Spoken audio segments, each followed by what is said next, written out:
हाँ तो दोस्तों, प्रीवियस क्लास में हम बताए थे कि ये सेट में एक्सरसाइज 1.2 से पहले ये बताए थे कि ये नल सेट क्या होता है। इसके बाद बताए थे कि फाइनाइट सेट, इनफाइनाइट सेट और इक्वल सेट क्या होता है। अब हम उसी से रिलेटेड एक्सरसाइज 1.2 बताने जा रहे हैं। तो एक्सरसाइज 1.2 में फर्स्ट क्वेश्चन है, which of the following are example of null set. Null set means null set का दूसरा नाम हम बताए थे एम्प्टी सेट और वॉइड सेट। तो नल सेट में हम बतलाए थे कि वह सेट जिसका कोई एलिमेंट नहीं होता है, यानी ऐसा एलिमेंट होगा जो पॉसिबल नहीं होगा। तो जैसे फर्स्ट दिया है set of odd natural numbers divisible by 2। तो क्या आप जानते हैं कि ऑड नेचुरल नंबर कभी भी 2 से डिविजिबल होगा? नहीं होगा। इसलिए यह क्या होगा? एम्प्टी सेट यानी नल सेट हो जाएगा।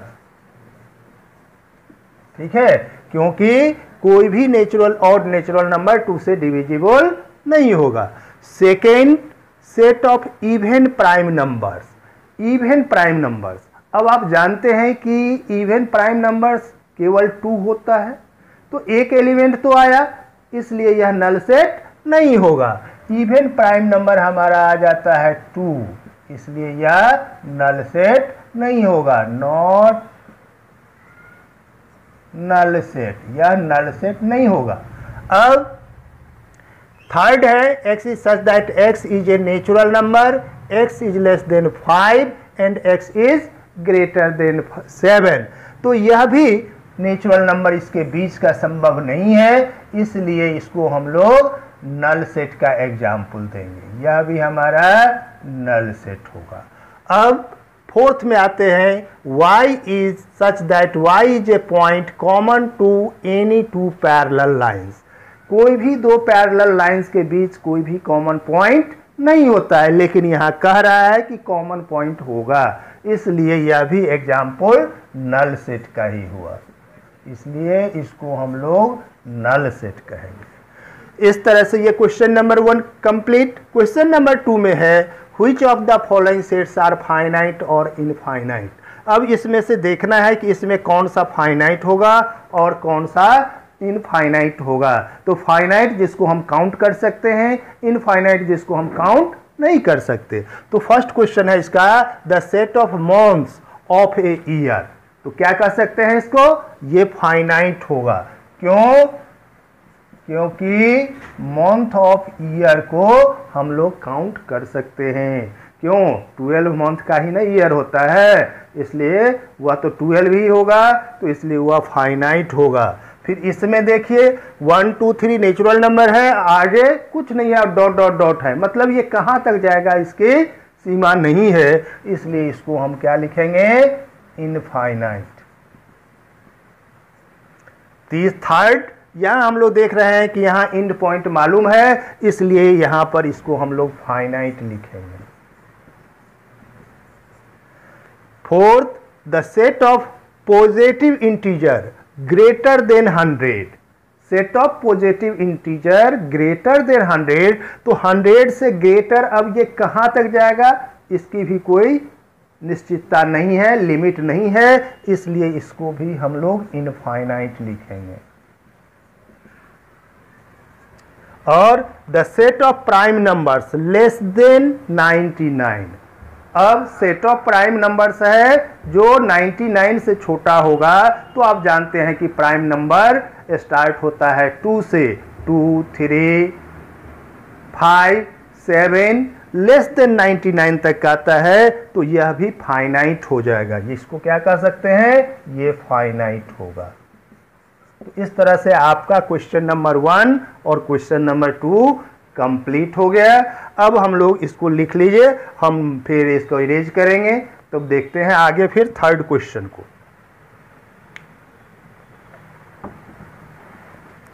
क्वेश्चन नंबर 3 में है, state which each of the following set is finite और इनफाइनाइट।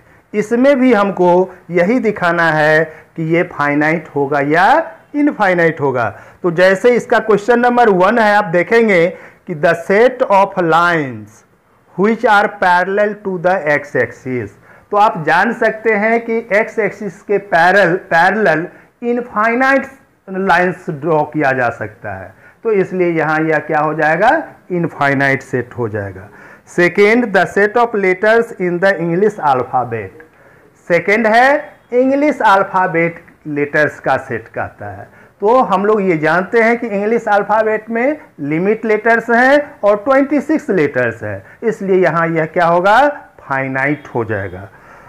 इसके बाद है third, the set of numbers which are multiple of 5, which are multiple of 5, यानी set of numbers which are multiple of 5। Multiple of 5 बहुत सारा number आएगा, इसलिए हम लोग इसको इनफाइनाइट कहेंगे। The set of animals living on the earth.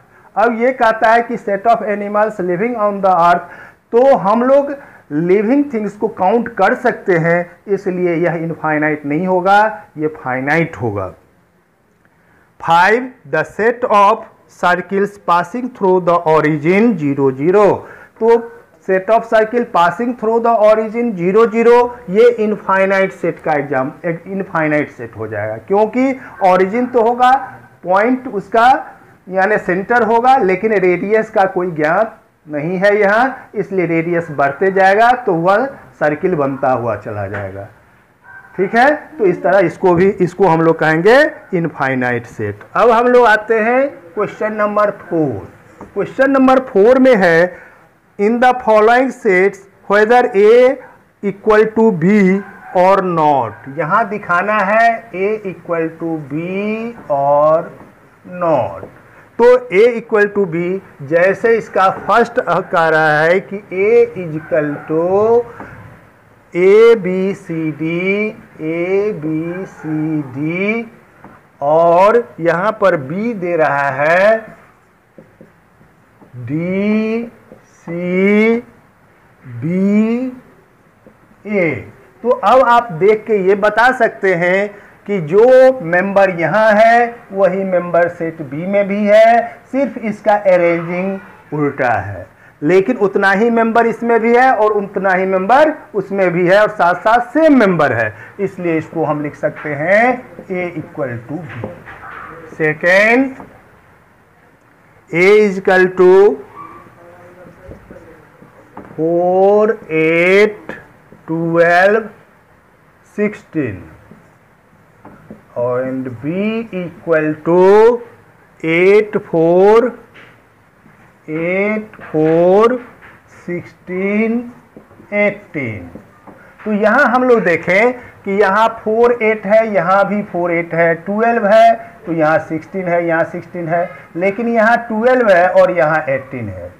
तो दोनों का कार्डिनल नंबर तो सेम है, लेकिन यहाँ पर एलिमेंट सेम नहीं हो रहा है, इसलिए यह a does not equal to b हो जाएगा, या एक और b बराबर नहीं होगा। थर्ड को भी आप लोग इसी तरह देख सकते हैं कि थर्ड में हमारा है यह a इक्वल टू 2 4 6 8 10, और b में है x is such that x is positive even integer and x is less than equal to 10। अर्थात इसको अगर हम रोस्टर फॉर्म में लिखें तो पॉजिटिव इंटीजर इवन इंटीजर है, तो यह 2 से स्टार्ट होगा, 2 4 6 8 10 तक आएगा। तो अब हम लोग इसको देखें कि ये दोनों सेम है, इसलिए यहां भी हम लिखेंगे a equal to B. Fourth, एक आता है x is such that x is a multiple of 10, b 10 15 20 25 30। तो यहां देखिए कि x का मल्टीपल 15 नहीं हो सकता है, इसलिए यहां a does not equal to b होगा। इस तरह आपका ये क्वेश्चन नंबर 4 कंप्लीट। हाँ, तो हम लोग आते हैं क्वेश्चन नंबर 4 में। क्वेश्चन नंबर 5 का फर्स्ट है, सेट ए दिया हुआ है, बी का ये दिया हुआ है, और इसमें कहता है कि are the following pair of equal sets, give reasons. यहाँ कहता है कि क्या ये पेयर सेट जो दिया हुआ है ए और बी हुआ इक्वल है, अगर हाँ तो इसका रीजन देना है। तो हम लोगों को सेट ए मालूम है, इसका एलिमेंट 2 3 है, और अब सेट बी को हम लोग निकालें तो ये सॉल्यूशन है इसका, तो इसका सॉल्यूशन पहले फैक्टराइज कर दें। तो फैक्टराइज करने में ये आ जाएगा x² plus 3x plus 2x plus 6 equal to 0, यानी x कॉमन ले लेंगे तो x plus 3 plus 2x plus 3 equal to 0 is equal to x plus 3 into x plus 2 equal to 0। This implies x is equal to -3 and -2, यानी set B हमारा आ गया -3 -2। तो इस तरह हम लोग देखते हैं कि कार्डिनल नंबर तो सेम है लेकिन डिजिट नहीं है सेम, इसलिए यह क्या होगा, a does not equal to. उसी तरह क्वेश्चन नंबर 2 है, x is such that x is a letter in the word follow. तो इसको हम लोग उस फॉर्म में लिखें तो क्या लिखेंगे, FOL, ओ डबल नहीं करना है, W, यानी जो रिपीटेशन है उसको नहीं लेना है। इसका फिर दूसरा कहता है y is such that y is a letter in the word